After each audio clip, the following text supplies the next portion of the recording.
గాలివానలో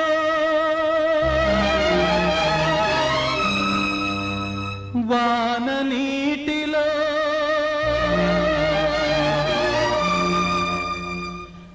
గాలివానలో వాన నీటిలో పడవ ప్రయాణం తీరమెక్కడో గమ్యమేమిటో